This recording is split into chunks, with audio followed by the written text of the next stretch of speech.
कहानी सौत। कहानीकार मुंशी प्रेमचंद।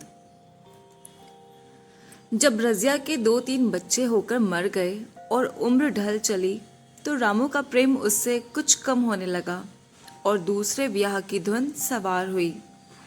आए दिन रजिया से बकझक होने लगी। रामू एक न एक बहाना खोजकर रजिया पर बिगड़ता और उसे मारता और अंत को वह नई स्त्री ले ही आया। इसका नाम था दासी। चंपई रंग था, बड़ी बड़ी आंखें, जवानी की उम्र। पीली कुशांगी रजिया भला इस नव यौवना के सामने क्या जचती। फिर भी वह जाते हुए स्वामित्व को जितने दिन हो सके अपने अधिकार में रखना चाहती थी। तिगड़ते हुए छप्पर को थुनियों से संभालने की चेष्टा कर रही थी। इस घर को उसने मर मर कर बनाया है, उसे सहज ही में नहीं छोड़ सकती। वह इतनी बेसमझ नहीं है कि घर छोड़कर चली जाए और दासी राज करे। एक दिन रजिया ने रामू से कहा, मेरे पास साड़ी नहीं है, जाकर ला दो। रामू उसके एक दिन पहले दासी के लिए अच्छी सी चुंदरी लाया था।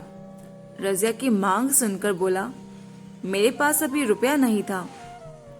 रजिया को साड़ी की उतनी चाह न थी जितनी रामू और दसिया के आनंद में विघ्न डालने की। बोली, रुपए नहीं थे तो कल अपनी चहेती के लिए चुंदरी क्यों लाए? चुंदरी के बदले उसी दाम में 2 साड़ियां लाते तो एक मेरे काम न आ जाती।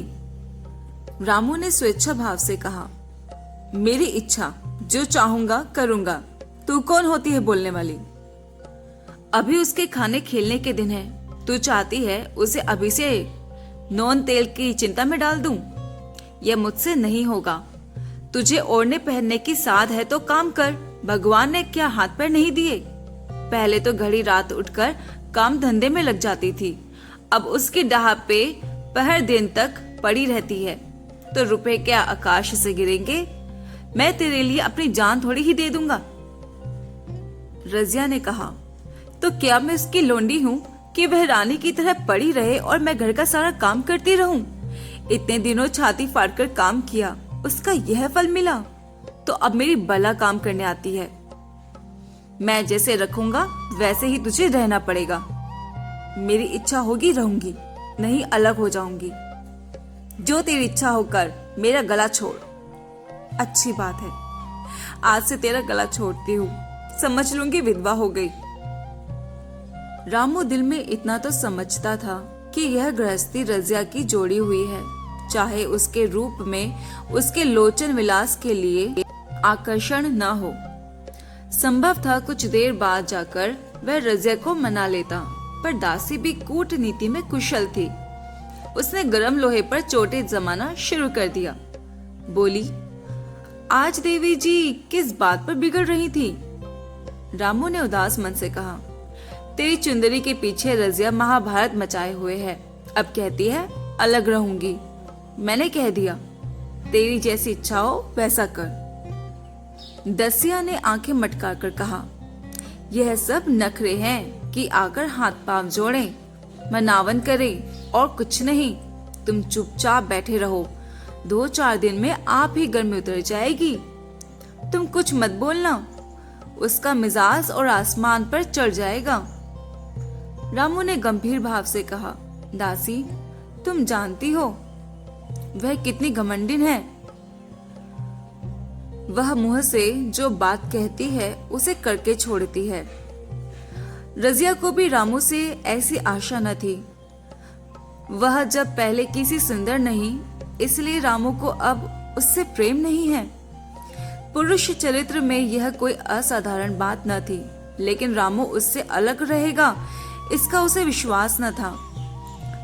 यह घर उसी ने पैसा पैसा जोड़कर बनाया, गृहस्थी भी उसी की जोड़ी हुई है, अनाज का लेन देन उसी ने शुरू किया। इस घर में आकर उसने कौन कौन से कष्ट नहीं झेले, इसीलिए तो कि पौरुख थक जाने पर एक टुकड़ा चैन से खाएगी और पड़ी रहेगी। और आज वह इतनी निर्दयता से दूध की मक्खी की तरह निकालकर फेंक दी गई। रामू ने इतना भी नहीं कहा, तू अलग नहीं रहने पाएगी। मैं या खुद मर जाऊंगा या तुझे मार डालूंगा, पर तुझे अलग ना होने दूंगा। तुझसे मेरा ब्याह हुआ है, यह कोई मजाक नहीं। तो जब रामू को उसकी परवाह नहीं है तो वह रामू को क्यों परवाह करे?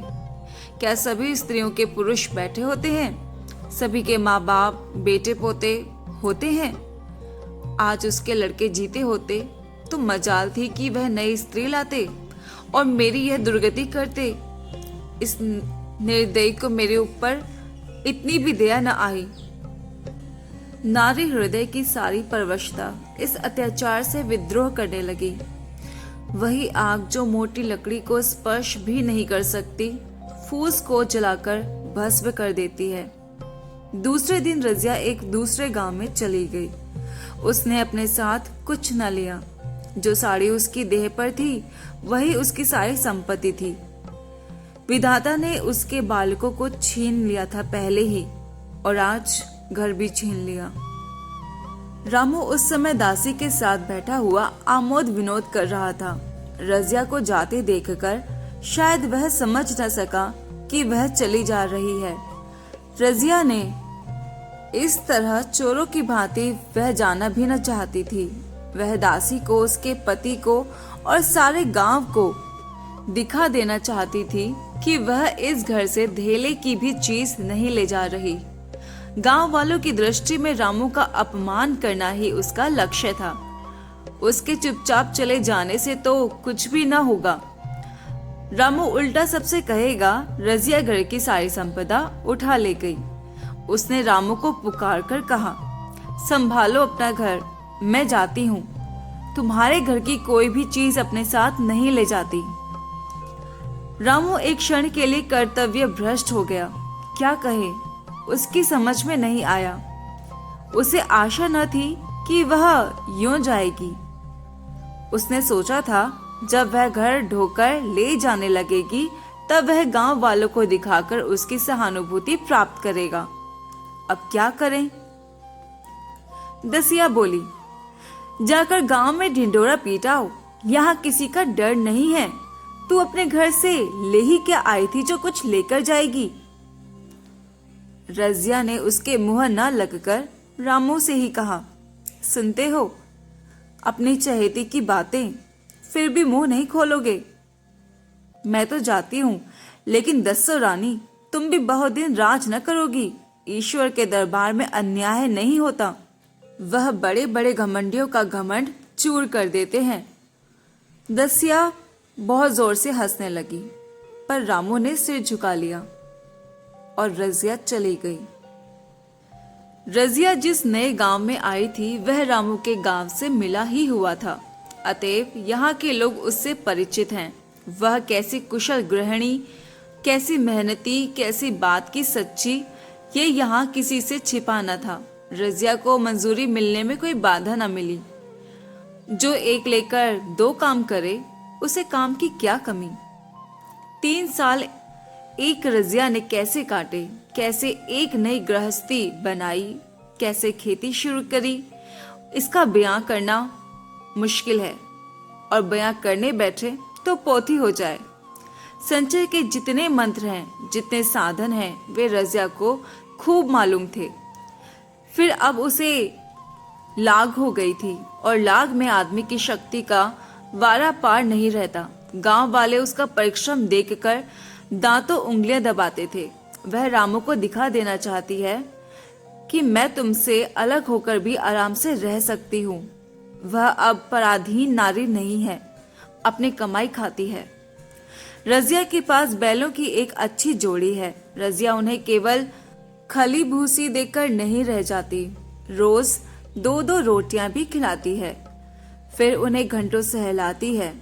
कभी कभी उनके कंधों पर सिर रखकर रोती है और कहती है, अब मेरे बेटे हो तो, पति हो तो तुम ही हो। मेरी जाल अब तुम्हारे ही साथ है। दोनों बैल शायद रजिया की भाषा और भाव समझते हैं। वे मनुष्य नहीं, बैल हैं। दोनों सिर नीचा करके रजिया का हाथ चाटकर उसे आश्वासन देते हैं। वे उसे देखते ही कितने प्रेम से उसकी ओर ताकने लगते हैं, कितने हर्ष से कंधा झुलाकर जुबान रखवाते हैं और जी तोड़ काम करते हैं। ये वे लोग समझ सकते हैं जिन्होंने बैलों की सेवा की है और उनके हृदय को अपनाया है। रजिया इस गांव की चौधराइन है। उसकी बुद्धि जो पहले नित्य आधार खोजती रहती थी और स्वच्छंद रूप से अपना विकास न कर सकती थी, अब छाया से निकलकर पूर्ण और उन्नत हो गई है। एक दिन रजिया घर लौटी तो एक आदमी ने कहा, तुमने नहीं सुना चौधराइन, रामू तो बहुत बीमार है, सुना 10 लंघन हो गए हैं। रजिया ने उदासीनता से कहा, जूड़ी है क्या? जूड़ी नहीं, कोई दूसरा रोग है। बाहर खाट पर पड़ा था, मैंने पूछा कैसा जी है रामू, तो रोने लगा। बहुत बुरा हाल है, घर में एक पैसा भी नहीं है कि दवा दारू हो जाए। दसिया के एक लड़का हुआ है, वह तो पहले भी काम धंधा न करती थी और अब तो लड़कोरी है, कैसे काम करने जाए। सारी मार रामू के सिर पर जाती है, फिर गहने चाहिए, नए दुल्हन यो कैसे रहे। रजिया ने घर में जाते हुए कहा, जो जैसा करेगा आप भोगेगा। लेकिन अंदर उसकी जी ना लगा। वह एक क्षण में फिर बाहर आई। शायद उस आदमी से कुछ पूछना चाहती थी और इस अंदाज से पूछना चाहती थी मानो उसे कुछ परवाह ही ना हो। पर वह आदमी चला गया था। रजिया ने पूर्व पश्चिम जाकर देखा, वह कहीं ना मिला। तब रजिया द्वार की चौखट पर बैठ गई। इसे वे शब्द याद आए जो उसने 3 साल पहले रामू के घर से चलते समय कहे थे। उस वक्त जलन में उसने वह शाप दिया था। अब वह जलन न थी, समय ने उसे बहुत कुछ शांत कर दिया था। रामू और दासी की हीनावस्था अब ईर्ष्या के योग्य नहीं, दया के योग्य थी। उसने सोचा, रामू को 10 लंघन हो गए हैं तो अवश्य ही उसकी दशा अच्छी न होगी। कुछ ऐसा मोटा ताजा तो पहले भी न था। 10 लंघन ने तो बिल्कुल ही कमजोर कर दिया होगा। फिर इधर खेती बाड़ी में भी टोटा ही रहा, खाने पीने को भी ठीक ठाक ना मिला। पड़ोसी की एक स्त्री ने आग लेने के बहाने आकर पूछा, सुना रामू बहुत बीमार है, जो जैसी करेगा वैसा पाएगा। तुम्हें इतनी बेदर्दी से निकाला कि कोई अपने बैरी को भी ना निकालेगा। रजिया ने टोका, नहीं दीदी, ऐसी बात न थी।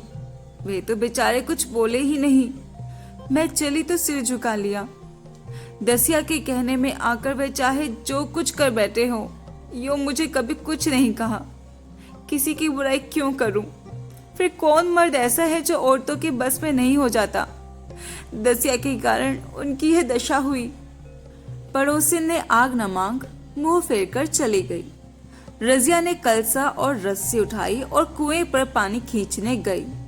बैलों को सानी पानी देने की बेला आ गई थी, पर उसकी आंखें उस रास्ते की ओर लगी हुई थी जो मलसी रामू का गांव को चाहता था। कोई उसे बुलाने अवश्य आ रहा होगा। नहीं, बिना बुलाए वह कैसे जा सकती है? लोग कहेंगे आखिर दौड़ी आई ना। मगर रामू तो अचेत पड़ा होगा। 10 लंघन थोड़े ही नहीं होते। उसकी देह में था ही क्या? फिर उसे कौन बुलाएगा? दसिया को क्या गरज पड़ी है? कोई दूसरा घर कर लेगी, जवान है, 100 गाहक मिल जाएंगे। अच्छा, वह आ तो रहा है। हाँ, आ रहा है। कुछ घबराया सा जान पड़ता है। कौन आदमी है?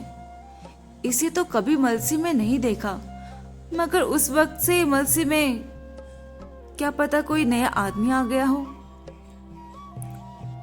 बटोही चुपचाप कुएं के पास से निकला। रजिया ने कलसा जगत पर रखा और उसके पास जाकर बोली, रामू महतो ने भेजा है तुम्हें? अच्छा, तो चलो घर, मैं तुम्हारे साथ चलती हूँ। नहीं, अभी तो मुझे कुछ देर है। बैलों को सानी पानी देना है, दिया बत्ती करनी है। तुम्हें रुपए दे दूंगी, जाकर दसिया को दे आना। कह देना कोई काम हो तो बुला भेजे। बटोही रामू को क्या जाने, किसी दूसरे गांव का रहने वाला था। पहले तो चकराया, फिर समझ गया। चुपके से रजिया के साथ चला गया और रुपए लेकर लंबा हुआ। चलते चलते रजिया ने पूछा, अब क्या हाल है उनका? बटोही ने अटकल से कहा, अब तो कुछ संभल रहे हैं। दसिया बहुत रो धो तो नहीं रही है? रोती तो नहीं थी। हाँ, वह क्यों रोएगी, मालूम होगा पीछे। बटोही चला गया तो रजिया ने बैलों को सानी पानी दिया, पर मन रामू की ही ओर लगा हुआ था। स्नेह स्मृतियां छोटी छोटी तारिकाओं की भांति मन में उदित होती जाती थी। एक बार जब वह बीमार पड़ी थी, वह बात याद आई। 10 साल हो गए, वह कैसे रात दिन उसके सिरहाने बैठा रहता था, खाना पानी तक भूल गया था। उसके मन में आया, क्यों न चलकर देख ही आवे। कोई क्या कहेगा, किसका मुंह है जो कुछ कहे। चोरी करने नहीं जा रही हूँ, उस आदमी के पास जा रही हूँ जिसके साथ 15-20 साल रही हूँ। दसिया नाक सिकोड़ेगी, मुझे उससे क्या मतलब। रजिया ने किवाड़ बंद किए, घर मजूर को सहेजा और रामू को देखने चली, कांपती झिझकती, क्षमा का दान लिए हुए। रामू को थोड़े ही दिनों में मालूम हो गया था कि उसके घर की आत्मा निकल गई, और वह चाहे कितना जोर करे, कितना ही सिर खपाए, उसमें स्फूर्ति नहीं आती। दासी सुंदरी थी, शौकीन थी और फूहड़ थी। जब पहला नशा उतरा तो ठाई ठाई शुरू हुई। खेती की उपज कम होने लगी, और जो होती भी थी वह ऊट पटांग खर्च होती थी। ऋण लेना पड़ता था। इसी चिंता और शौक में उसका स्वास्थ्य बिगड़ने लगा। शुरू में कुछ परवाह न की, परवाह करके ही क्या करता। घर में पैसे न थे। अताइयों की चिकित्सा ने बीमारी की जड़ और मजबूत कर दी, और आज 10-12 दिन से उसका दाना पानी छूट गया था। मौत के इंतजार में खाट पर पड़ा कराह रहा था, और अब वह दशा हो गई जब हम भविष्य से निश्चिंत होकर अतीत में विश्राम करते हैं, जैसे कोई गाड़िद आगे का रास्ता बंद पाकर पीछे लौटे। रजिया को याद करके वह बार बार रोता और दासी को कोसता, तेरे ही कारण मैंने उसे घर से निकाला। वह क्या गई, लक्ष्मी चली गई। मैं जानता हूँ अब भी बुलाऊं तो दौड़ी आएगी, लेकिन बुलाऊं किस मुंह से। एक बार वह आ जाती और उससे अपने अपराध क्षमा करा लेती, फिर मैं खुशी से मरता और लालसा नहीं। सहसा रजिया ने आकर उसके माथे पर हाथ रखते हुए पूछा, कैसा जी है तुम्हारा? मुझे तो अभी हाल पता चला। रामू ने सजल नेत्रों से उसे देखा, पर कुछ कह ना सका। दोनों हाथ जोड़कर उसे प्रणाम किया, पर हाथ जुड़े ही रह गए और आंख उलट गई। लाश घर में पड़ी थी। रजिया रोती थी, दसिया चिंतित थी। घर में रुपए का नाम नहीं। लकड़ी तो चाहिए ही, उठाने वाले भी जलपान करेंगे ही। कफन के बगैर लाश उठेगी कैसे? 10 से कम का खर्च न था। घर में 10 पैसे भी नहीं। डर रही थी कि आज गहन आफत आई। कैसी कीमती भारी गहने की कौन थे? किसान की बिसात ही क्या, 2-3 नग बेचने से 10 मिल जाएंगे, मगर और हो ही क्या। उसने चौधरी के लड़के को बुलाकर कहा, देवर जी, यह बेड़ा कैसे पार लागे? गांव में कोई धेले का भी विश्वास करने वाला नहीं। मेरे गहने हैं, चौधरी से कहो इन्हें गिरो रखकर आज का काम चलाएं, फिर भगवान मालिक है। रजिया से क्यों नहीं मांग लेती? सहसा रजिया आंखें पोंछती हुई आ निकली। कान में भनक पड़ी। पूछा, क्या है झोंकू? क्या सलाह कर रहे हो? अब मिट्टी उठाओगे कि सलाह ही बेला है? हाँ, उसी का काम कर रहा हूं। रुपए पैसे तो यहाँ होंगे नहीं, बीमारी में खर्च हो गए होंगे। इस बेचारी को तो बीच मझधार में छोड़कर चला गया। तुम लपक कर उस घर में चले जाओ भैया, कौन दूर है, कुंजी लेते जाओ। मंजूर से कहना भंडार से 50 रुपए निकाल दे, कहना ऊपर की पटरी पर रखे हैं। वह तो कुंजी लेकर उधर गया। इधर दसिया रजिया के पैर पकड़कर रोने लगी। बहनापे के वे शब्द उसके हृदय में बैठ गए। उसने देखा रजिया में कितनी दया, कितनी क्षमा है। रजिया ने उसे छाती से लगाकर कहा, क्यों रोती है बहन? वह चला गया, मैं तो हूं। किसी बात की चिंता न कर। इसी घर में हम और तुम दोनों उसके नाम पर बैठेंगी। मैं वहां भी देखूंगी और यहाँ भी देखूंगी। धाप भर की बात ही क्या। कोई तुमसे गहने पाते मांगे तो मत देना। दसिया का जी होता था कि सिर पटक कर मर जाए। इसे उसने कितना जलाया, कितना रुलाया और घर से निकाल कर छोड़ा। रजिया ने पूछा, जिसके रुपए हो सूरत करके मुझे बता देना। मैं झगड़ा नहीं रखना चाहती। बच्चा दुबला क्यों है?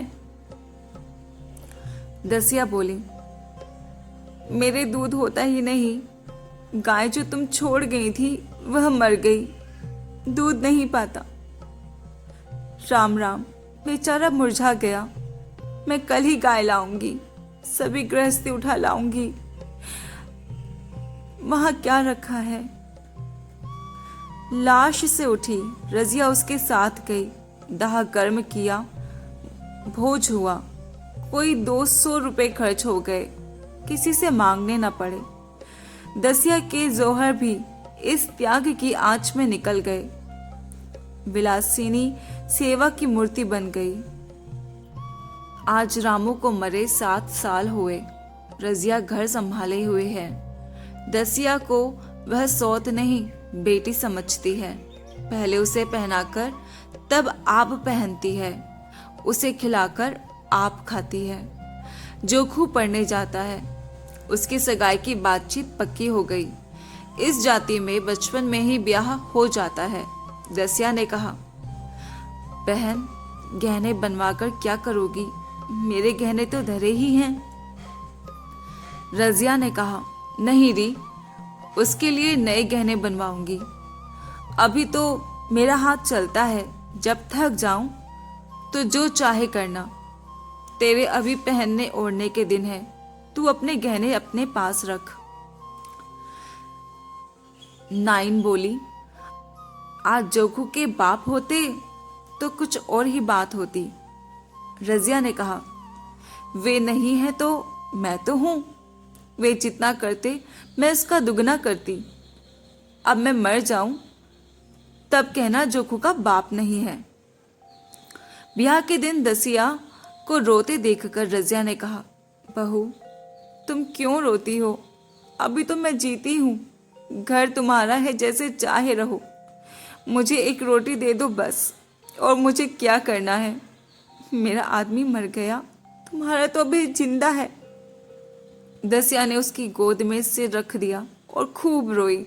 जीजी, तुम मेरी माता हो। तुम ना होती तो मैं किसके द्वार पर खड़ी होती? घर में तो चूहे लौटते थे। उनके राज में मुझे दुख ही दुख उठाने पड़े। सुहाग का सुख तो मुझे तुम्हारे राज में मिला। मैं दुख से नहीं रोती, रोती हूं भगवान की दया पर कि कहां मैं और कहां यह खुशहाली। रजिया मुस्कुराकर रो दी। मुंशी जी की कहानी यहाँ पर समाप्त होती है। रजिया और दसिया की कहानी आपको कैसी लगी ज़रूर कमेंट करके बताएं, और कौन सा पहलू आपके दिल को छू गया ये भी ज़रूर बताएं। धन्यवाद।